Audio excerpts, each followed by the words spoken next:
Hey everyone, this is Elsa's Magical Ice Palace. It is essentially a sequel to 2015's top-selling LEGO set, Elsa's Sparkling Ice Castle. This one costs about twice as much as the previous one, but it's not twice as large. However, it does have more than twice as many pieces, giving it a lot more detail and making it a lot more believable and more magical than the original. Case in point, this main entranceway, which uses just 2 stickers and everything else is built up with proper LEGO pieces. Enough different pieces that there are many different facets that you see at the points where the different parts come together. And those all reflect light differently, makes it look very crystalline. Also, they have a very nice entrance feature. You pull back on this small handle right here and both the doors open at the same time. Someone can actually come out to the door to greet you, and then you can go just inside that door, place a figure like that, and when you close this up, everybody goes in together. Very smooth. The balcony up above that also uses just 2 stickers, but everything else is built up nicely. And you can just see all of the edges of all of these transparent light blue pieces and how, depending upon how the light hits it, it looks a little bit different. It really looks like it's made from crystal or ice. Around the side, here's another moving feature. The staircase actually comes out just by spinning this little piece right here. It looks like a round ice knob. You just turn that. This will retract or extend out. The other side features a very small slide, which is actually a brand new piece from LEGO for this season. It's much shorter than the previous ones, and there's a staircase on the other side to allow you to come up to the top of that and then just let somebody go and they'll slide around to the front. Here's how that looks from the inside, just a few stairs going up to it, and that's very near the dining table and the kitchen area, which has some things out on it, including a chocolate bar and a bit of a cake there. They also have a single carrot in the sink and some more stuff under a dome there. I'm not sure exactly what the green things are supposed to represent. There's also a cabinet down below. You can put something very small in that cabinet, but only very, very small. But it's nice that it opens. These seat cushions, the toppers on them, are actually printed pieces from LEGO, not stickers that you have to put on there. That was nice to see.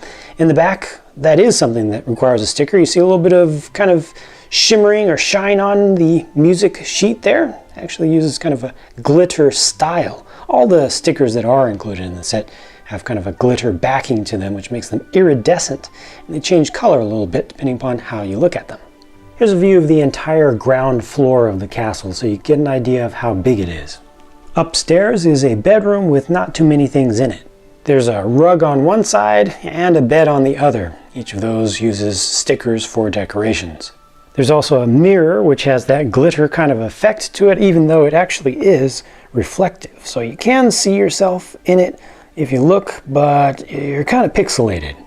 Up above all that is a chandelier element, which is almost entirely comprised of transparent pieces. Just one white piece in the center to help tie it all together. If you want to change the shape of your play space, you can easily remove the entire upper floor of the castle and just bring it down side by side like this. You can put it on the other side. You can consider this to be a separate small house. Or you can kind of bring them end to end like this to represent a little bit more of an enclosed space, or bring it like this to change the shape of things even further. If you want, you can even put the upper floor on backwards, but then you don't have access from the side here, so you'd need to kind of rearrange things a bit. The set includes a comically miniaturized version of Marshmallow, the enchanted snowman, or I like to call him a snow golem, with a printed piece for the very hollow looking eyes and some articulation. You can actually make this guy look like he's dancing a little bit. Let me see if I can get that to balance because he is kind of heavy. There we go. Got him to balance there. He's got ball joints for just the upper parts of the legs, kind of at the hips. So you can rotate those around in different ways. Same thing for the shoulders. There are some limitations to how far you can go, but you can overcome some of those limitations by just twisting it around.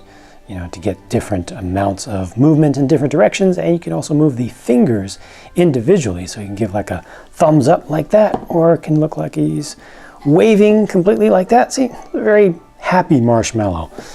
From the back, there's not much to be seen because most of this is built this way. So this is kind of the top of all the bricks here, and then at the end you just turn it right side up.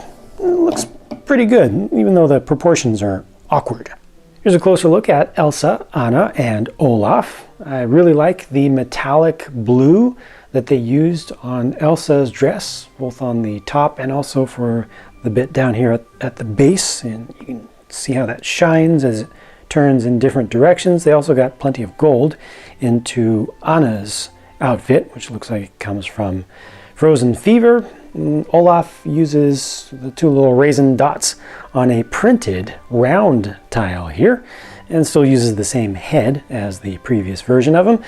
There's that glittery sheen again. They've used it on the cape. You can turn this cape around if you want to see that iridescent shininess from the front most of the time, but I think it looks better like this when you actually let the tail kind of drag behind, because it is taller than the entire figure. There's nothing else to be seen on the backs of these. Everything just fits up nice and snug, and you get two different points where you can place miniature accessories on each of these mini dolls, one on the back for each and one on the top for each. But there are no accessories included with this set, like bows and things that you could put in there, but you can use ones from other Disney Princess sets from Lego, and also things from Friends and Elves.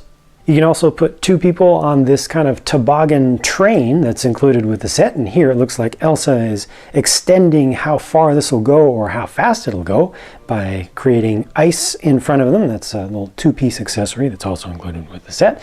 And this one in the back is kind of used as a cargo trailer. Right now it has some ice blocks on it, and also a crystal that could represent ice, or it could be something a little bit more special than that as a gem. And each of these cars, if you will, is separatable, so you can use just one at a time if you want, or two at a time if you want.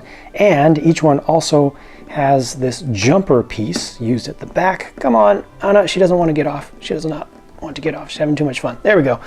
The jumper piece allows you to place Olaf there on either one, so you can do that on the front or on the back if you want to. Lastly, they have a little bit of an outdoor scene here. This can kind of represent a small castle or a bit of a fence line, and it comes with, the whole set comes with a total of 4 of these snow geese. We saw 2 of them in the castle already up to this point, but you can kind of pose one right there, just at the entrance. And this is a seesaw or teeter-totter that actually works, just sends them back and forth like this. A little bit of a tree here, and there's some icicles that are just hanging down from it.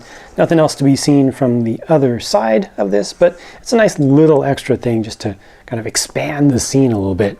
My favorite feature of this entire set by far is this entranceway and how that works.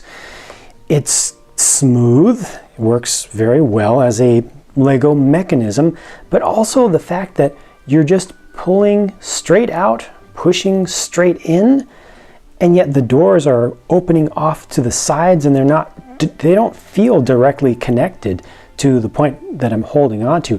It really does feel a little bit like there's some kind of magic or some kind of hidden mechanism that's powered behind this. I don't know how to quite convey that through a video. Hopefully just from how exactly it's moving and how smooth it is, you'll get some idea of that, but you really need to put your hands on there to feel. You know, at first it's moving, the doors are moving more slowly, and then they actually speed up as it gets in closer to there because of the geometry of the connectors. So that's really nice, but when you consider that you can put somebody on the back and have them kind of meet you at the door, and then you can have somebody else actually go inside, you don't have to take them all the way in. You just use this same mechanism to not only take them inside, but close the doors at the same time.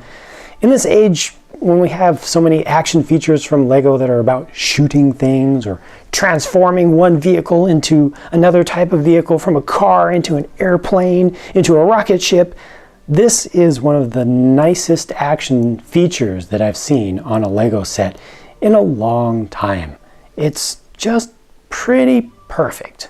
Beyond that, the entire visual impact of this castle is very strong and very pleasing, and I am very glad that they relied very little on stickers. Just these 4, they're not key. I think these ones for the door are important, but you could do without them. But most of what I like that I see here comes from the Lego pieces themselves. It's very pure and genuine in that way.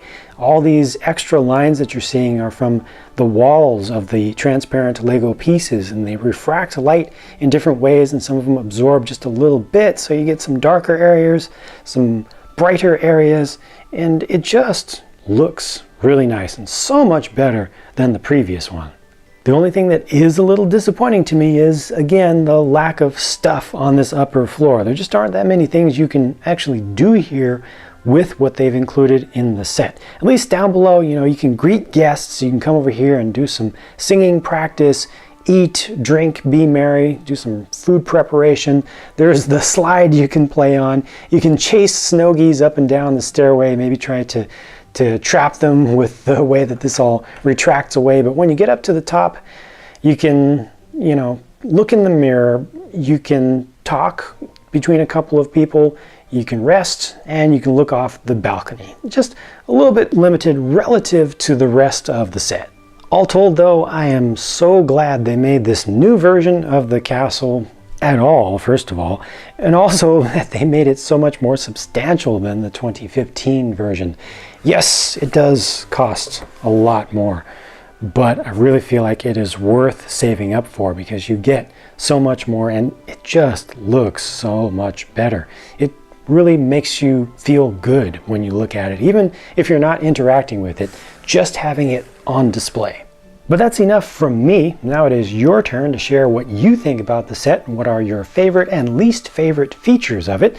Leave your thoughts in a comment down below and it will be much appreciated by myself and other viewers who want to get different opinions. Thank you so much for watching, and if you want to see more of my videos, be sure to check back on my channel on a regular basis to make sure you don't miss anything.